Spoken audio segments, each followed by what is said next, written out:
Assalamualaikum warahmatullahi wabarakatuh. Nama saya Sarifah Inha Rahab, NPM 19141026. Di sini saya mau membuat solusi dari permasalahan yang sudah kami observasi kemarin.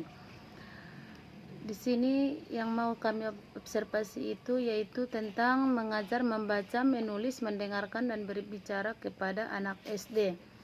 Di dalam observasi kami melihat ada kendala, apalagi di kelas 1 SD, dan terlebihnya lagi apalagi di masa pandemi COVID-19 ini, di mana anak-anak itu harus belajar di rumah atau belajar luring, apalagi di perkampungan yang jaringan susah, belajarnya di rumah ataupun luring. Seharusnya di dalam mengajar itu guru harus melihat situasi,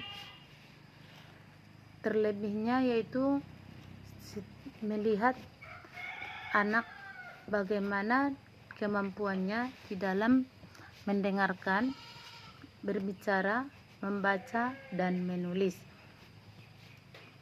Yang kami lihat kendalanya di dalam membaca. Kendalanya di dalam membaca itu masih banyak lagi anak-anak yang masih mengeja di dalam membacanya.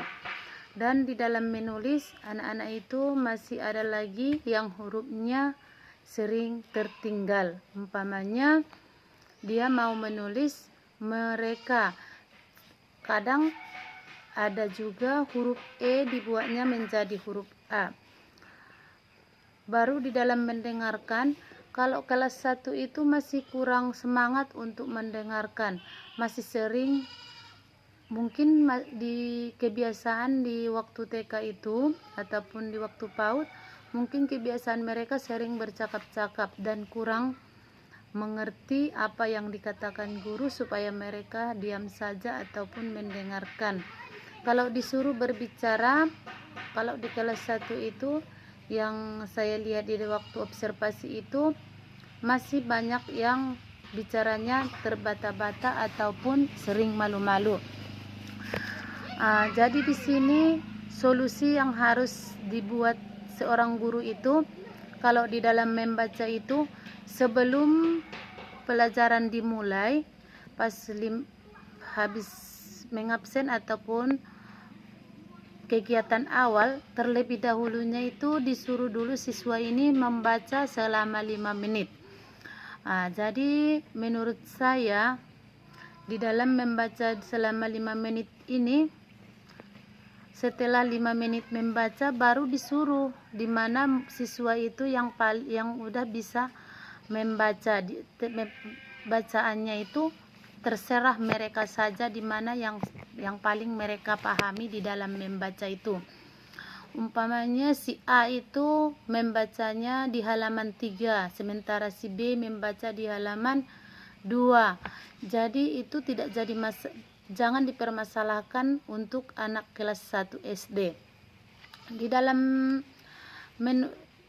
menulis itu, setiap selesai dibaca, guru itu harus sering menyuruh siswa ini menulis, apalagi di rumah harus dibuat PR, yaitu PR tentang menulis. Jadi kalau menulis itu harus tulisannya itu harus terlihat rapi. Kita itu harus membuat contohnya terlebih dahulu supaya siswa itu bisa memahaminya. Di dalam berbicara itu kita seorang guru itu tidak boleh membuat siswa itu tidak percaya diri, harus dibuat dia percaya diri. Terserah dia mau bilang apa, terserah ditanya apa yang mau ditanya, biarpun salah, tetapi seorang guru itu tidak boleh memperlihatkan bahwa yang disebutkan anak tersebut adalah salah, tetapi kita harus memberikan plus terhadap anak yang sudah mau bicara. setiap sebelum masuk kita harus menyapa dengan hai, apa kabar, sudah makan, tadi pagi udah sholat subuh. Ya, itu adalah cara kita untuk mengundang anak ini supaya mereka itu bisa berbicara ataupun tidak malu-malu berbicara dan bisa mengeluarkan pendapatnya sendiri. Jadi kalau menurut saya itu di dalam mengajarkan membaca itu, yang pertama itu apalagi di kelas 1 di permulaan ini, siswa itu harus disuruh membaca. Mana yang dia sukai dibacanya terserah. Mana ketika pulang dari sekolah, sebelum pulang sekolah kita harus menyuruhnya, nanti di rumah itu coba dulu kamu cari entah apa saja yang ada bacaannya, kamu bawa ke dalam kelas.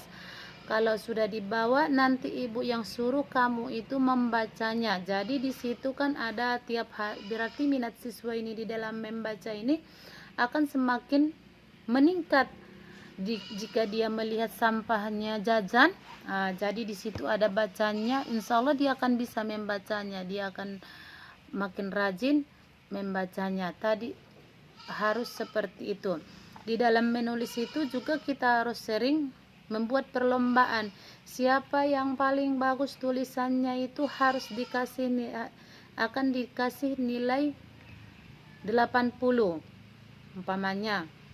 Di dalam mendengarkan itu kan siswa kelas 1 itu udah sering kali nggak mau mendengarkan, cuma mendengarkan dirinya sendiri. Tetapi di sini kita harus memancing. Siapa yang tidak mendengarkan saat temannya berbicara, ibu suruh berdiri. Itu adalah solusinya. Atau enggak, kalau dia tidak bisa melihat bacaan yang habis dibaca temannya itu, ibu suruh menyanyi ataupun membaca doa. Itu suka-suka kita, pokoknya bagaimana kita itu menarik siswa itu supaya dia mau membaca dengan giat di rumah, ataupun dia mau mendengarkan ketika temannya itu berbicara, ketika temannya itu membaca. Jadi menurut saya itulah solusinya. Solusi yang dapat saya sampaikan. Cukup sekian, wabillahi taufik wal hidayah. Assalamualaikum warahmatullahi wabarakatuh.